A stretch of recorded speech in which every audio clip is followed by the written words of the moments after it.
بسم الله الرحمن الرحيم.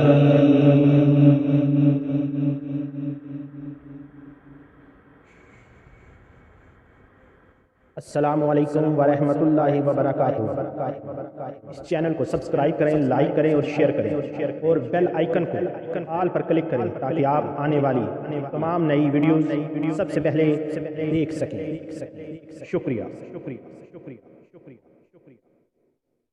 قرآن پاک میں ایک جگہ اللہ تعالیٰ کا ارشاد ہے کہ جو لوگ ہم سے ملاقات کی امید نہیں رکھتے اور اسی دنیاوی زندگی پر راضی ہو گئے ہیں اور اسی میں جی لگا بیٹھے ہیں، یہی وہ لوگ ہیں جو ہماری نشانیوں سے غافل ہیں۔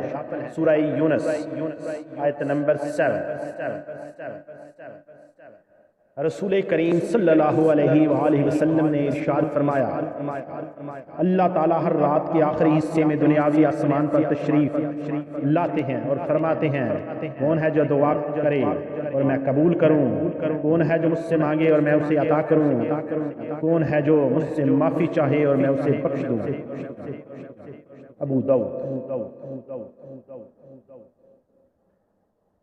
حضرت نعمان بن بشیر رضی اللہ تعالیٰ عنہ کہتے ہیں کہ رسول اللہ صلی اللہ علیہ وآلہ وسلم نے فرمایا، تم اپنی صفیں سیدھی رکھو ورنہ اللہ تمہارے درمیان اختلاف پیدا فرما دے گا۔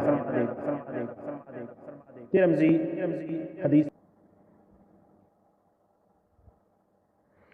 جنت میں گھر بنائیں۔ حضرت عائشہ رضی اللہ تعالیٰ عنہ سے روایت ہے کہ رسول کریم صلی اللہ علیہ وسلم نے فرمایا، جو شخص پابندی سے 12 رکعت سنتے پڑھتا ہے اس کے لیے جنت میں گھر تعمیر کر دیا جاتا ہے۔